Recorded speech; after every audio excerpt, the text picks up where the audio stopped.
La Chapelle-Saint-Mémin est une charmante commune française sise dans le département du Loiret, pas loin d'Orléans.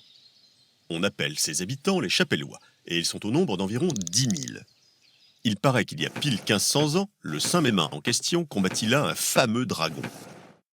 Mais là n'est pas le seul point remarquable de la chapelle Saint-Mémin.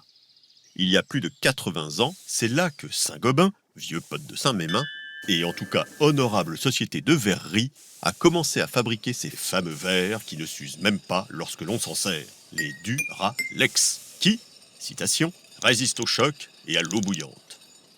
Leur publicité des années 50 poussait même au crime.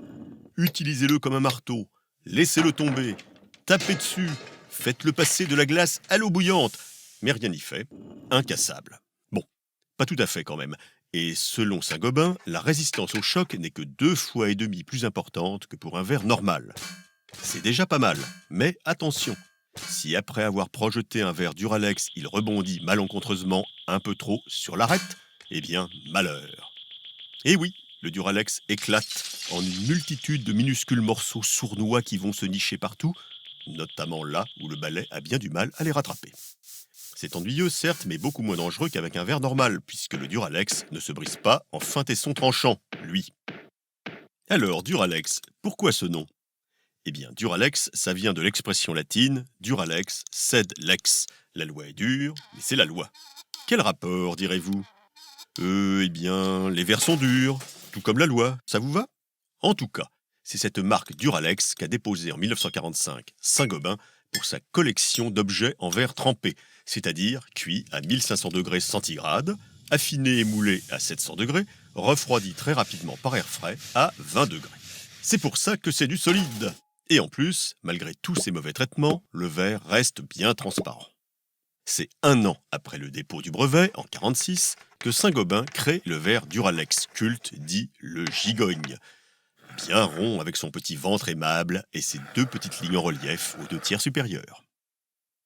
Au fond du verre, on peut lire le numéro du moule utilisé pour sa fabrication, de 1 à 48. Ah, ce numéro!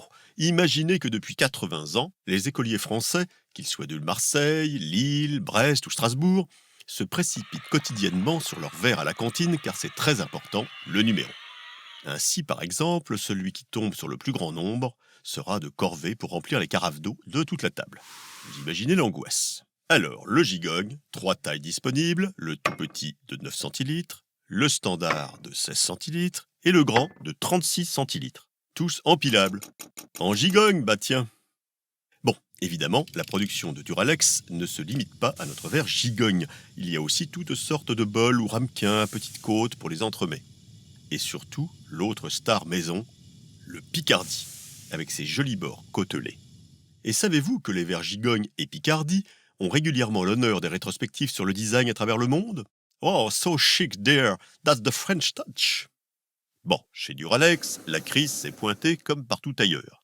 Mais en 2024, l'entreprise a été rachetée par ses employés sous la forme d'une SCOP, Société coopérative et participative. Duralex est bien ancré dans le XXIe siècle, avec des tas de nouveaux modèles, mais pas question d'abandonner le Gigogne et le Picardie pour autant, car vous l'avez compris, ils ont la peau dure.